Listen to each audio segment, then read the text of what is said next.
중국 현대 경제사 1940년대에서 2025년까지 1940년대 중국 경제사 1940년대의 중국. 이 시기는 정치적 혼란과 끊임없는 전쟁, 그리고 급변하는 이념 대립 속에서 중국 경제가 극한의 시험을 받던 시대였습니다. 경제는 무너졌고 통화는 붕괴했으며 민중의 삶은 피폐해졌습니다. 하지만 그 속에서도 새로운 질서를 향한 움직임은 조용히, 그러나 꾸준히 자리를 잡기 시작했습니다. 이제 1940년대 중국 경제사를 세 시기로 나누어 하나하나 짚어보겠습니다. 첫 번째는 중일전쟁기 1937년부터 1945년까지의 시기입니다. 이 시기 중국 경제의 가장 큰 특징은 전면전으로 인한 경제 기반의 붕괴였습니다. 1937년 7월 루거우차오 사건을 계기로 일본과의 전면전, 중일전쟁이 시작됐습니다. 일본군은 단기간에 중국 동부의 산업 중심지를 차례차례 점령했습니다. 상하이, 난징, 우한 등 주요 공업 도시들이 일본의 수중에 들어갔고 중국은 핵심 산업 기반을 상실하게 됩니다. 국민정부는 수도를 충칭으로 옮기고 내륙 후방에서 산업 재건을 시도했습니다. 하지만 현실은 매우 열악했습니다. 자원은 부족했고 운송수단도 제대로 작동하지 않았으며 숙련 노동자도 턱없이 모자랐습니다. 전시 경제체제로 전환하였지만 실제로는 생산량의 급감과 무기 및 군수 물자 부족에 시달렸습니다. 이 시기 경제의 또 다른 핵심 문제는 심각한 인플레이션입니다. 국민당 정부는 전쟁 비용을 충당하기 위해 지속적인 통화 발행, 즉 화폐 남발에 의존했습니다. 당시의 법정 통화였던 중앙은행권을 마구 찍어냈고 그 결과 물가는 하루가 다르게 치솟았습니다. 공무원 월급은 지급될 때마다 가치가 떨어졌고 상인들은 현금보다 물물 교환을 선호하기 시작했습니다. 농업 역시 무너지기 시작합니다. 전투로 인해 많은 농지가 파괴됐고 남성 노동력이 전쟁에 동원되면서 농촌은 극심한 생산력 부족에 시달렸습니다. 농민들은 세금과 징발 그리고 식량 부족의 고통을 받으며 정부에 대한 신뢰를 빠르게 잃어갔습니다. 이러한 경제적 고통은 전쟁의 종결로 끝나지 않았습니다.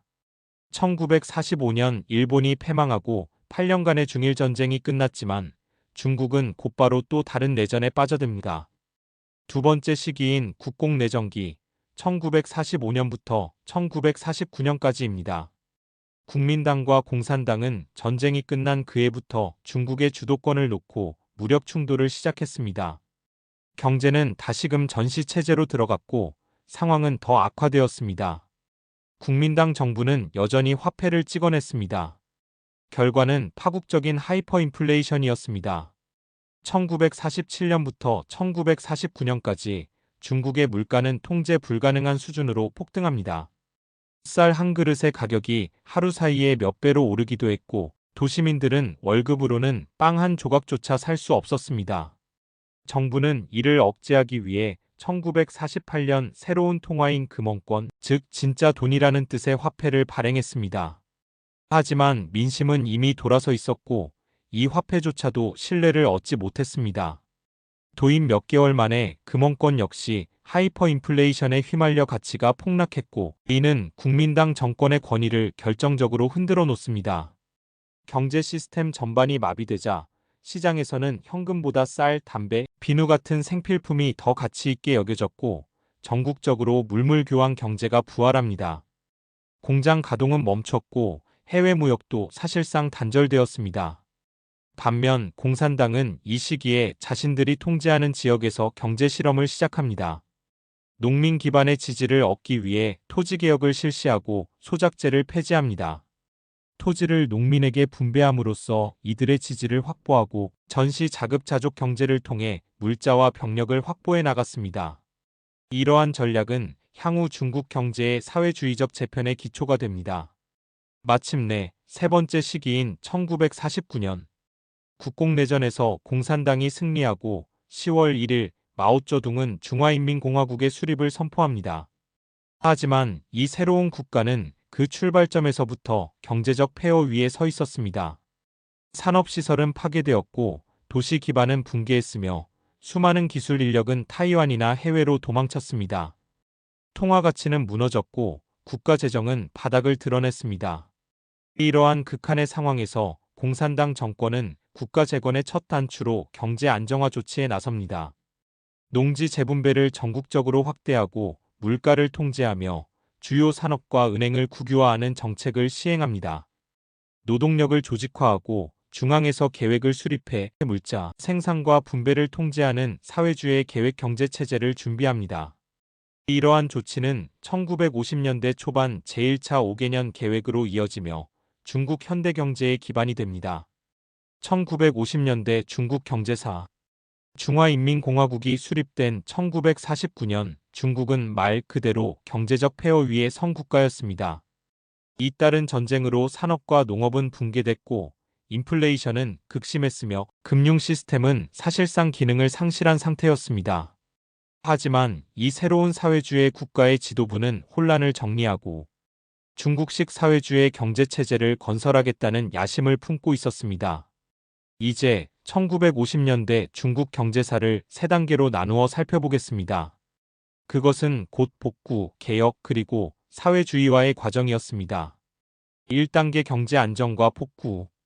공산당이 집권한 이후 가장 시급한 과제는 경제의 안정을 되찾는 것이었습니다. 1949년까지도 유통되는 화폐가 신뢰를 잃고 하이퍼인플레이션이 일상화되어 있었기 때문입니다. 첫 번째로 정부는 통화개혁과 재정 안정화에 나섰습니다. 새로운 통화인 인민폐를 발행하고 물가 통제를 철저히 시행했습니다. 국가가 쌀과 소금, 면화 등 주요 생필품의 유통을 직접 장악했고 시장에 대한 강력한 개입으로 물가 상승을 억제했습니다. 두 번째는 토지 개혁이었습니다. 지주의 토지를 몰수하여 농민에게 무상으로 분배하는 정책이 전국적으로 실시되었습니다. 이 조치로 인해 3억 명 이상의 농민들이 땅을 소유하게 되었고 이는 중국 농촌 경제의 구조를 근본적으로 뒤바꾸는 전환점이었습니다.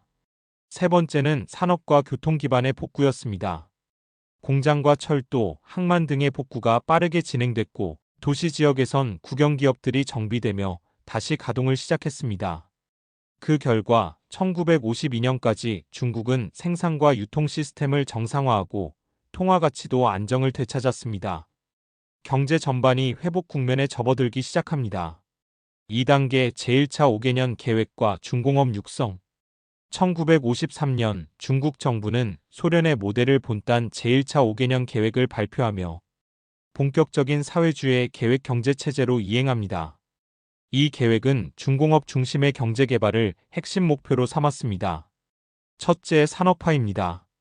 중공업이 경제 정책의 최우선 과제가 되었고 특히 철강, 석탄, 전력, 기계공업 부문에 막대한 투자가 이루어졌습니다. 소련의 기술과 자본, 전문가의 지원을 받으며 156개 중점 공업 프로젝트가 전국에서 동시에 추진됐습니다. 예를 들어 안산 철강공장, 창춘 기차공장, 시안 기계제작소 등은 이 시기 건설된 대표적인 중공업 단지입니다. 둘째, 국유화입니다. 사기업에 대한 점진적인 통제를 강화하며 국가가 생산수단을 모두 장악해 나갔습니다. 1956년까지 대부분의 대규모 기업은 완전한 국유기업으로 전환되었고 중소기업들도 공사합병이라는 형태로 정부의 통제하에 편입됩니다. 셋째, 농촌 집단화의 시작입니다. 처음에는 자발적 협동조합 형태로 농민들의 토지를 공유하도록 유도했지만 점차 정부 주도의 강제적 집단 농장 체제로 이행됩니다. 1955년에는 마오쩌둥이 사회주의 전면 진입을 선언하며 전국적인 농촌 집단화를 가속화했고 1956년 말까지 농촌의 90% 이상이 협동조합에 가입하게 됩니다. 이러한 계획 경제는 일정 부분 성과를 거뒀습니다. 공업 생산은 빠르게 증가했고 중국은 농업국가에서 산업국가로 전환하는 기반을 마련하게 됩니다. 예를 들어 1952년과 비교해 1957년의 공업 생산은 약 2배 이상 증가했고 도시의 전력 공급, 철도 운송량, 기계 생산 능력도 크게 향상됐습니다. 하지만 한편으로는 부작용도 분명히 존재했습니다. 과도한 중공업으로 인해 농업과 소비재 산업은 상대적으로 소외되었고 일부 지역에서는 식량 배급 부족과 생산 비용 상승이 나타나기 시작합니다. 3단계 사회주의 개조의 완성과 모순의 확대. 1956년은 중국 경제사에서 또 하나의 전환점이 됩니다. 이 해를 기점으로 중국은 경제 전 분야에서 사회주의 개조를 완성했다고 선언합니다. 도시에서는 모든 기업이 국유화되었고 농촌에서는 대부분의 농민이 협동조합에 편입되어 사유재산과 자유시장이 거의 사라진 상태였습니다. 당시 마오쩌둥은 이를 두고 우리는 이제 완전한 사회주의 국가로 진입했다고 공언합니다. 하지만 그 이면에는 체제 내부의 모순이 서서히 누적되고 있었습니다. 첫째, 관료주의의 확산입니다. 계획경제체제가 정착되면서 경제의 모든 결정이 중앙정부의 지시에 따라 움직이는 구조가 되었습니다. 이로 인해 현장 사정과 맞지 않는 생산계획이 남발되었고 비효율적인 자원 배분이 곳곳에서 벌어졌습니다. 둘째, 경제 유연성의 상실입니다. 시장 기능이 사라지면서 공급과 수요의 불균형이 빈번하게 나타났고 지방 정부는 실적 경쟁을 위해 생산 실적을 과장 보고하거나 무리한 계획 추진을 감행하는 사례가 늘어났습니다. 셋째, 농민 불만의 증가입니다. 집단 농장이 확대되면서 농민들은 노동의 성과에 비례한 보상을 받기 어렵게 되었고 이는 노동 의욕 저하 그리고 식량 생산량 정체로 이어졌습니다. 이러한 불만과 모순은 1958년 이후 대약진 운동이라는 극단적 실험으로 이어지게 되며 1950년대 말 중국 경제는 다시 한번 새로운 전환점 앞에 서게 됩니다. 1960년대 중국 경제사 1960년대 이 시기에 중국 경제는 겉으로는 사회주의 건설의 전진을 외쳤지만 실제로는 파국과 재정비 그리고 정치적 극단화의 연속이었습니다. 1958년부터 시작된 대약진 운동 그리고 이어진 대기근 1962년의 경제조정기 그리고 1966년부터 시작된 문화대혁명 이 모든 것이 중국 경제를 강타했고 사회 전체를 혼란에 빠뜨렸습니다. 지금부터 1960년대 중국 경제사를 세 시기로 나누어 하나하나 짚어보겠습니다. 1단계 대약진 운동과 경제 붕괴 1958년 마오쩌둥은 서방을 추월하자는 구호와 함께 대약진 운동을 전개합니다. 이 계획의 핵심은 산업과 농업을 동시에 급속히 발전시켜 중국을 단기간에 선진 공산국가로 탈바꿈시키는 것이었습니다. 첫 번째는 인민공사의 도입입니다. 전국 농촌에서 토지와 노동력, 가축, 농기구를 통합한 대규모 집단 농장, 즉 인민공사가 만들어졌습니다. 농민들은 사적인 공간 없이 공동 생활을 하며 식사와 생산도 모두 공적으로 운영했습니다. 두 번째는 철강 생산 확대입니다. 철강 생산만 늘리면 공업화가 가능하다는 단순한 논리에 따라 각 마을과 학교, 공장에 야금용 소형 고로가 설치됐습니다. 그러나 이들은 대부분 기술도 원료도 부족한 채 생산에만 몰두했고 실제로 나온 철은 질 낮은 고철에 불과했습니다. 세 번째는 무리한 생산 계획과 허위 보고입니다. 지도부는 실적을 평가 지표로 삼았고 지방 간부들은 과장된 보고를 올렸습니다. 일무의 만근의 쌀 생산 같은 허위 통계가 난무했고 이는 중앙정부의 잘못된 판단으로 이어졌습니다. 결과는 참사였습니다. 비과학적 계획, 무리한 인민공사와 그리고 정책 실패가 겹치며 중국 역사상 최악의 대기근이 발생합니다. 1959년부터 1961년까지 수확량은 급감하고 식량 배급도 무너졌으며 수천만 명의 인명이 굶주림으로 사망했습니다. 학자들의 추산에 따르면 이 시기 사망자는 최소 1,500만 명에서 많게는 4,500만 명에 이른다고 합니다. 이 시기 경제는 완전히 마비되었습니다. 농민들은 노동 의욕을 잃었고 공업도 비효율적인 투입으로 생산성이 급감했습니다. 국가 재정은 바닥을 드러냈고 도시와 농촌을 막론하고 배급 제조차 유지하기 어려운 상황에 직면하게 됩니다. 2단계 경제 조정과 회복 노력 대약진의 실패를 인정한 공산당 지도부는 1962년부터 경제 조정기에 돌입합니다. 중앙의 주도하에 현실적인 경제 안정 정책이 추진됐습니다. 첫째, 인민공사의 축소입니다. 농촌에서는 대형 인민공사를 해체하고 생산대를 기본 단위로 축소하여 보다 자율적 운영을 허용했습니다. 농민들에게 자유경작지와 개인 소득분 일부가 허용되며 농업 생산 의욕을 어느 정도 회복시킬 수 있었습니다.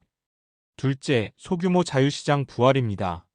농촌 장터와 도시 지역의 부분적 시장 거래가 다시 허용되며 자유시장 경제 요소가 제한적으로 도입됐습니다. 이는 식량 유통과 소비재 공급의 숨통을 트는 역할을 했습니다. 셋째, 산업의 재편입니다. 중공업 중심의 무리한 투자 대신 경공업과 소비재 산업에 일정 비중이 돌아가게 되었고, 기존 국영기업의 효율성 제고와 기술 개선에 집중하는 정책이 추진됩니다. 이러한 정책들은 당 내부에서 등소평과 류사오치 같은 실용주의자들이 주도했으며 단기간에 어느 정도의 안정과 성과를 만들어냈습니다.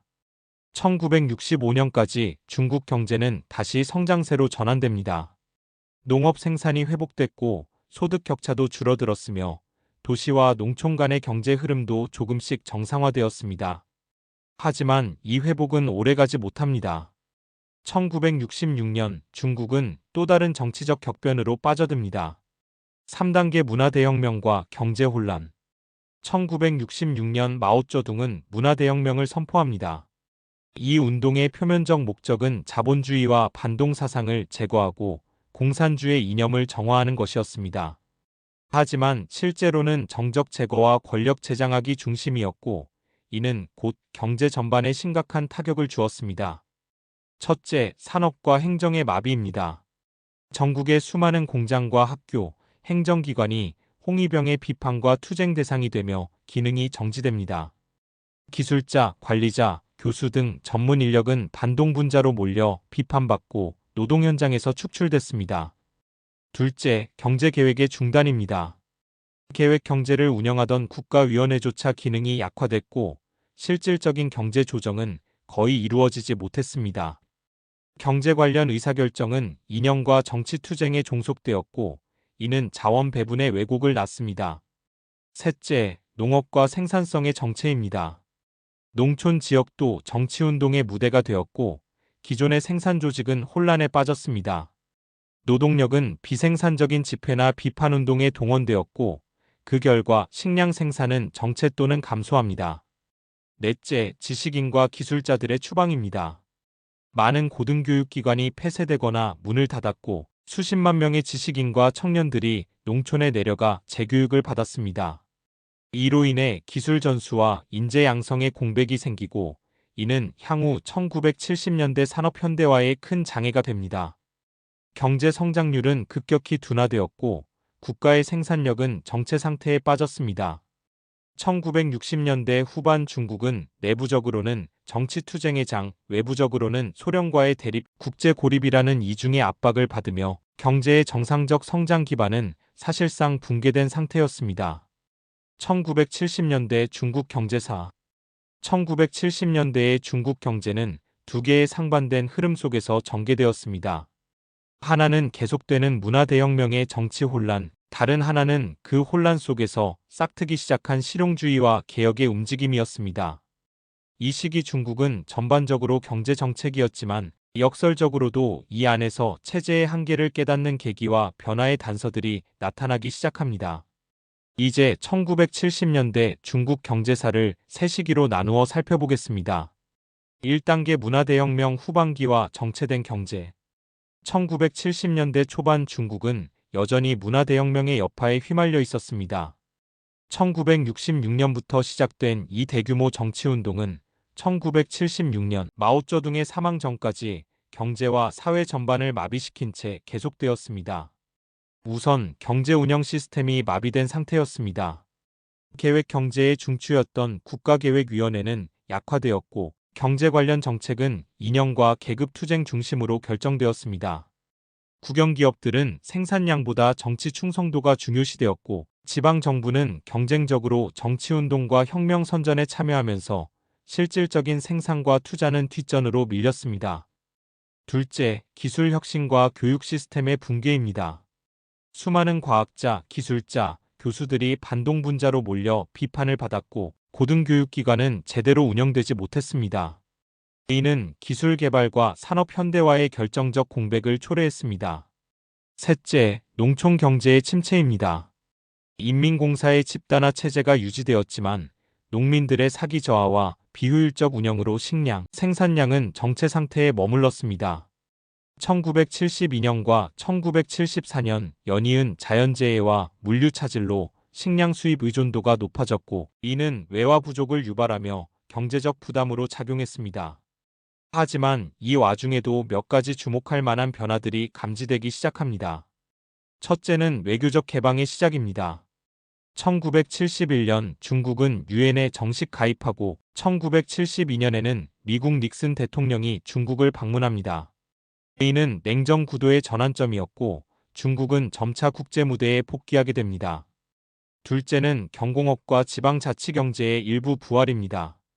1970년대 초반부터 일부 지방정부는 작은 규모의 공장, 가내공업, 지방기업 운영을 시작하며 제한적인 생산과 교환을 허용받습니다. 이는 이후 등장할 향진기업의 전조이기도 했습니다. 2단계 마오쩌둥 사망과 체제 혼란기. 1976년은 중국 현대사의 중대한 전환점이었습니다. 이해 저우얼라이와 마오쩌둥이 잇따라 사망합니다. 이후 권력은 마오의 부인 장칭을 포함한 4인방에 일시적으로 집중되며 정치적 혼란이 계속됐습니다. 4인방은 문화대혁명의 유산을 고수하려 했지만 1976년 10월 화고펑을 중심으로 한 세력이 4인방을 정격 체포하며 문화대혁명은 종식됩니다. 이후 화고펑 정권은 마오쩌둥의 모든 방침과 지시를 절대적으로 따르는 노선을 취합니다. 이 방침은 곧 실용주의적 개혁과 충돌하게 되며 내부에서 점차 비판을 받게 됩니다. 바로 이 시기에 덩샤오핑이 정치 무대에 복귀합니다.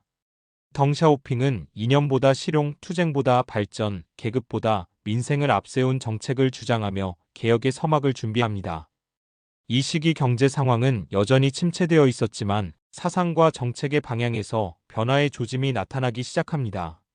3단계 개혁 개방의 출발점 1978년 12월 1978년 12월 중국 공산당 제11기 3중전회에서 역사적인 결정이 내려집니다. 계획 경제 중심에서 사회주의적 시장경제 요소를 포용하는 방향으로 노선을 전환한 것입니다. 덩샤오핑은 이 회의에서 경제개발을 중국의 중심 과제로 삼을 것을 선언합니다. 계급투쟁 중심의 시대가 끝나고 현대화, 개방, 발전의 시대가 시작된 것입니다. 이 시기를 기점으로 몇 가지 중대한 경제정책 변화가 시작됩니다. 첫째, 농촌의 생산 책임제 도입 실험입니다. 안희성 등 일부 지역에서 집단 농장이 아닌 가구별 계약 생산 제도가 시험 운영됩니다. 농민들은 일정량을 국가에 납부하고 나머지는 시장에 자유롭게 판매할 수 있게 됐습니다. 이는 농업 생산성의 비약적 향상을 가져왔고 전국적으로 빠르게 확산됩니다. 둘째, 향진기업의 성장 기반 조성입니다. 농촌 지역에서 소규모 자율기업, 공장, 협동조합 등이 허용되며 민간 중심의 생산과 고용이 증가합니다. 이는 후속적인 중국형 시장경제의 핵심 기반으로 작용하게 됩니다. 셋째, 해외와의 경제 교류를 위한 기반 마련입니다. 특히 특구 정책 논의가 시작되며 심천, 주하이, 샤먼 등 일부 지역이 개방 실험지로 고려됩니다. 이후 1980년대 초반에 등장하는 경제특구 체제의 준비 단계가 바로 이 시기입니다. 1979년부터는 외국 자본 유치를 위한 합작투자법이 통과되며 중국은 조심스럽게 외자 도입을 시작하게 됩니다. 1980년대 중국 경제사. 이 시기는 마치 거대한 댐의 수문이 열린 듯 수십 년간 억눌렸던 경제의 역동성과 사회적 에너지가 분출된 시대였습니다. 정확히 말해 중국식 사회주의 시장경제의 출발점. 덩샤오핑의 지도 아래 중국은 공산당 일당 체제를 유지하면서도 자본주의적 요소를 수용하기 시작했고 그 결과 기적적인 경제 성장의 씨앗이 뿌려졌습니다. 이제 1980년대 중국 경제사를 세 시기로 나누어 살펴보겠습니다. 1단계 개혁 개방의 제도화. 1978년 12월 중국 공산당 제11기 3중전회에서 개혁 개방의 노선이 결정된 이후 1980년대 초반은 이를 제도적으로 구체화하는 시기였습니다. 첫째, 농업개혁의 본격화입니다. 1978년 안희성 등 일부 지역에서 시범적으로 도입되었던 생산 책임제는 1980년대에 전국으로 확대됩니다. 즉 집단 농장에서 벗어나 가구 단위로 계약 생산을 하고 초과분은 시장에 판매할 수 있게 한 제도입니다. 이 조치로 농민들의 생산 의욕이 높아졌고 식량 생산량은 빠르게 증가했습니다. 1984년까지 중국은 식량 자급을 회복했고 농촌의 생활 수준도 눈에 띄게 향상됩니다. 둘째, 도시의 국유기업 개혁입니다. 기존에는 이윤 개념 없이 생산 계획만 수행하던 국영기업에 대해 이윤 납부제와 경영 자율권 부여 제도가 도입됩니다.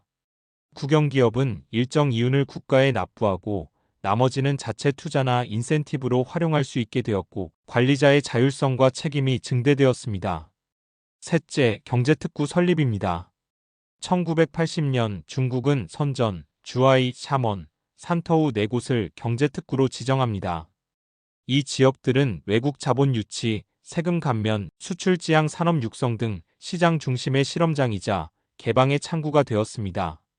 특히 선전은 당시만 해도 작은 어촌 마을이었으나 이후 중국 경제 개혁의 상징이 됩니다. 넷째, 외자, 유치 및 대외 무역 개방입니다. 1980년 중국은 세계은행과 국제통화기금에 가입하면서 국제경제 질서에 공식적으로 복귀합니다. 1980년엔 합작투자법을 시행해 외국 기업과의 공동사업을 허용했고 홍콩, 마카오, 일본, 동남아, 화교 자본의 유입이 본격화됩니다. 이 시기는 시장과 민간의 역할을 확대하는 실험의 시기였습니다. 중앙계획은 유지되었지만 지역과 기업, 농가의 자율성을 확대해 계획 속의 시장, 시장 속의 계획이라는 개념이 부상하기 시작합니다. 2단계 도시개혁의 확대와 경제 고속성장. 1984년 중국 공산당 제12기 삼중전에는 개혁의 초점을 농촌에서 도시로 확대할 것을 선언합니다. 첫째, 도시기업의 시장화 가속화입니다. 국영기업들은 생산, 고용, 가격 책정에서 점점 더 많은 자율권을 가지게 되었고 민간기업과 집체기업의 숫자도 증가합니다. 시장 경쟁의 요소가 점차 도입되었고 물가의 부분적 자유화도 진행됩니다. 둘째, 향진기업의 급속한 성장입니다. 농촌의 집단경제 아래에서 탄생한 향진기업은 사실상 민간기업의 대체 구조였습니다. 전국의 농촌에서 작은 공장과 기업들이 생겨나 지역 고용과 생산력 증가에 큰 기여를 합니다. 1988년에는 향진기업의 생산이 공식 국유기업 생산량을 능가할 정도로 성장하게 됩니다.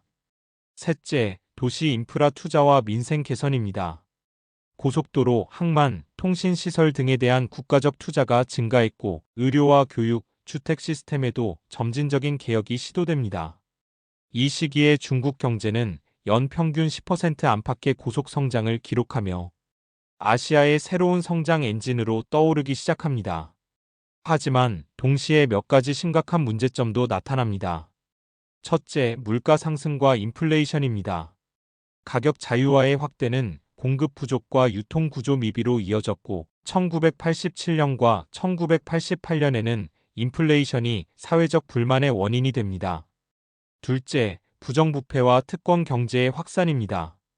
국유기업과 지방 간부가 가진 자원 배분 권한이 부의 편중으로 이어지며 권력형 시장경제라는 비판이 일기 시작합니다. 셋째, 도시와 농촌, 지역 간 격차 확대입니다. 동부 해안의 개방 도시들은 급속히 성장했지만 내륙과 농촌 지역은 상대적으로 소외되어 사회 불균형 문제가 점차 심화됩니다. 3단계 개혁의 긴장과 1989년의 정치 충격. 1988년 중국은 개혁 개방의 속도를 더 높이려 시도합니다. 가격 전면 자유화, 임금 조정, 투자 확대, 민간 경제의 제도화 등 시장 중심의 대대적인 조정이 예고됐지만 예상보다 빠른 물가 폭등과 투기, 불신이 발생합니다. 도시민들은 불안에 휩싸였고 생필품 사재기와 물가 상승이 일상화되었습니다. 1988년 하반기 도시 인플레이션율은 연 20%를 초과하게 됩니다. 이러한 혼란은 정치적 불만으로 이어졌고 1989년 봄 천안문 시위라는 전대미문의 사태로 폭발하게 됩니다. 천안문 사태는 본질적으로 정치 개혁과 부패 척결, 언론 자유를 요구하는 청년 시민들의 운동이었지만 그 배경에는 경제 개혁의 불균형과 사회적 박탈감이 자리 잡고 있었습니다. 결국 1989년 6월 4일 시위는 무력으로 진압되며 개혁은 잠시 멈추게 됩니다. 덩샤오핑은 정치적 통제를 강화하는 한편 경제개혁의 속도 조절을 선택하게 됩니다. 1990년대 중국 경제사. 이 시기는 한마디로 고요 속의 폭발이라 할 수 있습니다. 1989년 천안문 사건 이후 중국은 내부적으로는 체제의 정당성을 지켜야 했고 외부적으로는 국제사회의 비난과 제재 속에서 개혁 개방의 방향을 다시 점검해야 했습니다. 하지만 덩샤오핑은 곧 다시 나섭니다. 1992년 그는 남방 시차를 통해 개혁 개방의 속도와 강도를 높여야 한다고 천명합니다. 그 이후 중국 경제는 비약적인 성장의 길로 접어들게 됩니다. 지금부터 1990년대 중국 경제사를 3단계로 나누어 살펴보겠습니다. 1단계 천안문 사태 이후의 경제 보수와 1989년 천안문 사건은 중국 공산당에게 큰 충격이었습니다. 전 세계는 중국에 대해 경제 제재와 외교적 고립 조치를 취했습니다. 미국, 유럽, 일본 모두 대중 투자를 유보했고 외국 자본과 기술의 유입도 일시적으로 중단됐습니다. 중국 내부에서는 정치적 보수화가 진행됩니다. 덩샤오핑은 개혁의 속도를 늦추고 당 지도부는 안정과 질서, 사상 통제를 우선시하는 사회주의 수호 노선을 일시적으로 강화합니다. 경제 정책도 시장 개혁보다는 국가 통제 강화에 초점이 맞춰졌고 투자와 소비는 위축됐으며 성장률은 4%대로 하락합니다. 개혁 개방의 성과가 좌초되는 듯한 분위기였습니다. 그러나 덩샤오핑은 물러서지 않았습니다. 그는 상황을 반전시키기 위한 준비를 조용히 이어가고 있었습니다. 2단계 1992년 남순 강화와 개혁 재가속 1992년 1월 덩샤오핑은 은퇴한 상태였지만 남방경제특구 지역을 돌며 시차를 감행합니다. 그 유명한 남순 강화에서 그는 다음과 같이 선언합니다. 계획이든 시장이든 그것은 사회주의와 자본주의를 구분짓는 기준이 아니다. 중요한 것은 생산력을 발전시키는 것이다. 이 발언은 시장 경제에 대한 이념적 정당성을 부여했고 전국의 개혁의 불씨를 다시 지펴올립니다. 당시 지도부였던 장쩌민과 주룽지는 덩의 의지를 계승하여 전면적인 경제개혁과 대외 개방을 재가동하게 됩니다. 첫째, 국유기업 개혁과 구조조정입니다. 비효율적인 중소국유기업은 정리되었고 대형 국유기업은 지주회사와 법인화를 통해 시장 경쟁 체계에 맞춰 구조를 바꿔나갔습니다. 많은 국유기업 노동자들이 해고되거나 전직하게 되었고 실업 문제와 사회 안전망 문제가 본격적으로 대두되기 시작합니다. 둘째, 민간기업과 외자기업의 비중 확대입니다. 지방정부와 중앙정부는 경쟁적으로 외자를 유치했고 중국 전역에서 합작기업, 외자독자기업, 민간기업이 폭발적으로 증가합니다. 이 시기 외국 자본의 유입은 연간 수백억 달러 규모로 급증했습니다. 셋째, 중국의 국제경제 진출 본격화입니다. 1993년에는 주룽지 총리 주도하에 재정금융개혁이 추진되었고 위안화 환율을 현실화하고 통화 발행을 억제하며 거시경제의 안정화가 시도됩니다.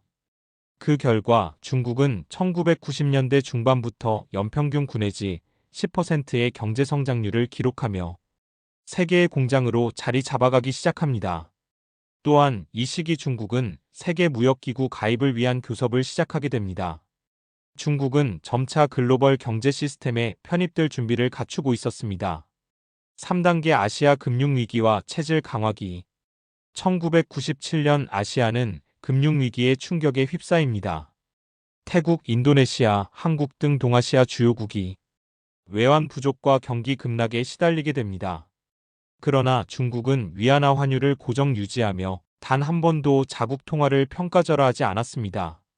이는 중국 경제의 신뢰도를 높였고 아시아 지역에서의 중국의 위상을 크게 끌어올리는 계기가 되었습니다. 하지만 중국 내부에서도 경제 구조의 취약성이 드러났습니다. 첫째, 국유기업의 부실과 금융 시스템의 취약성입니다. 정부는 부실 국영기업을 정리하고 1998년에는 국가개발은행, 4대 국유상업은행 개혁을 통해 금융 시스템의 현대화를 추진하게 됩니다. 둘째, 내수 진작을 위한 대규모 인프라 투자입니다. 정부는 위기 대응책으로 고속도로, 철도, 공항 등 대규모 국가 프로젝트를 추진하고 내수 확대와 일자리 창출에 나섭니다. 셋째, 사회보장체계 정비입니다. 해고자 보호, 연금제도 개편, 의료보험 시범 도입 등 시장화에 따른 사회적 충격 완화를 위한 제도 정비도 시작됩니다. 1999년 말 중국은 WTO 가입을 위한 조건을 대부분 충족했고 국제사회는 중국의 경제적 부상을 더 이상 부정할 수 없게 됩니다. 2000년대 중국 경제사. 이 시기는 경제 초강대국으로 도약한 10년이었습니다. 1980년대 90년대에 걸친 개혁 개방이 제도화되고 국유기업 개혁, 외자 유치, 내수 진작, 금융 시스템 개편 등 기초 체력이 강화된 상황에서 중국은 이제 세계의 공장이라는 타이틀을 넘어 세계 경제의 중심으로 자리 잡아가기 시작합니다. 1단계 WTO 가입과 세계시장 진입. 2001년 12월 중국은 마침내 세계무역기구에 정식 가입합니다. 이는 중국 경제사에서 가장 결정적인 사건 중 하나로 평가됩니다. WTO 가입을 통해 중국은 관세를 대폭 인하하고 내수시장 개방을 확대해야 했으며 외국 기업들에게도 중국 시장 접근권을 보장해야 했습니다. 하지만 그 대가로 중국은 글로벌 시장에 무제한 접근할 수 있는 권리를 획득하게 됩니다. 이 시기부터 중국의 수출 주도형 성장 모델은 폭발력을 갖게 됩니다. 2001년 중국 수출 총액은 2,660억 달러, 2005년에는 7,600억 달러로 3배 가까이 증가합니다. 이 시기 지방 정부와 기업들은 경쟁적으로 수출 산업 육성에 나섭니다.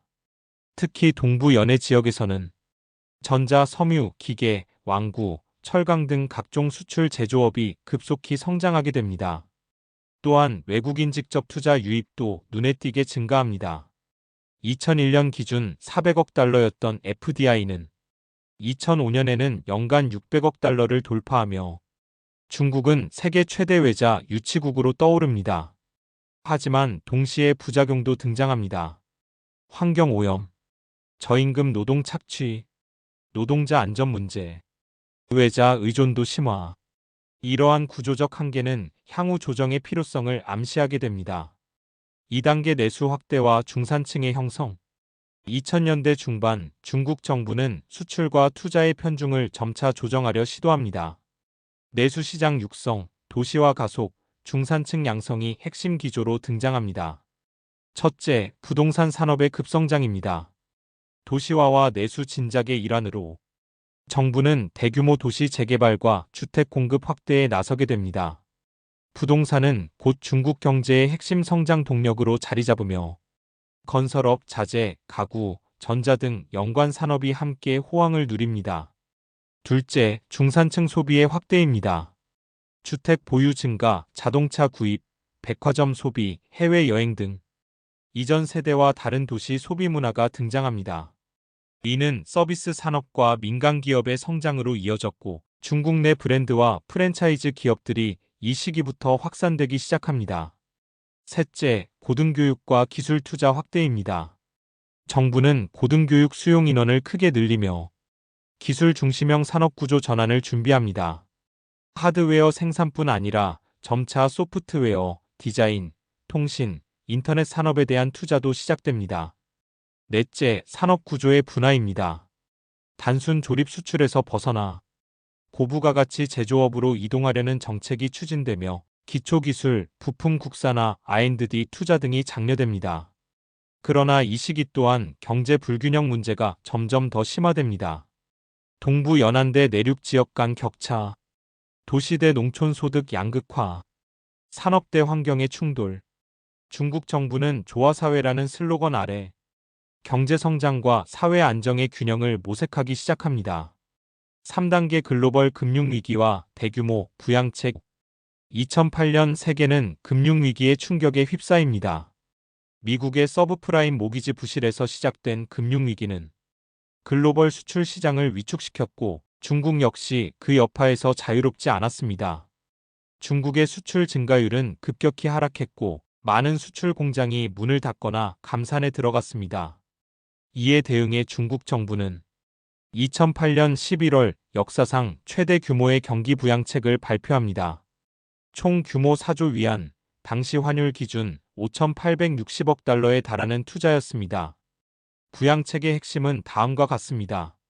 철도, 고속도로, 공항, 전력망 확대, 농촌 보조금, 의료보험 확대, 저소득층 지원, 기술 업그레이드, 연구개발 보조금, 친환경 정책, 대출 확대, 유동성 공급, 지방 정부 재정 투입.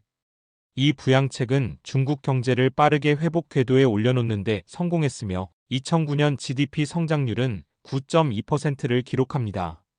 전 세계 주요국 가운데 가장 빠른 회복 속도였습니다.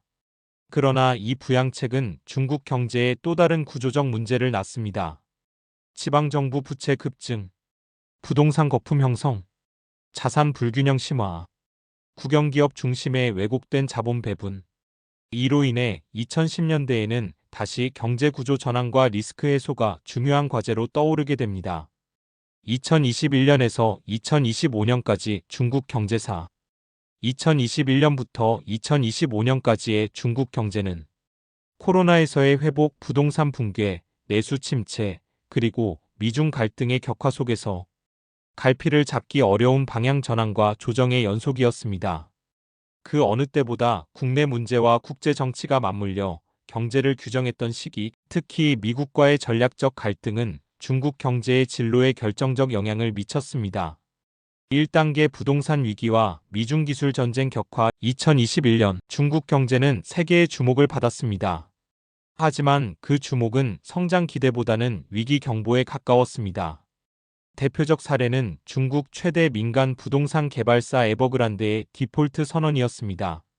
2021년 하반기 2조 위안에 달하는 부채를 감당하지 못한 에버그란데는 결국 채무 불이행에 빠졌고 이후 수십 개의 부동산 기업이 도산하며 부동산 산업 전체가 경착륙에 돌입하게 됩니다. 부동산은 중국 GDP의 25% 내지 30%를 차지하는 핵심 산업이었기에 그 충격은 지방 재정, 금융 시스템, 소비 심리에까지 파급되었습니다. 동시에 중국은 제로 코로나 정책을 유지하며 2022년까지 상하이, 광저우 등 주요 도시의 전면 봉쇄를 반복합니다. 이는 제조업 생산 차질, 내수 둔화, 서비스 산업 붕괴로 이어졌고 결국 2022년 경제 성장률은 3%에 그쳤습니다.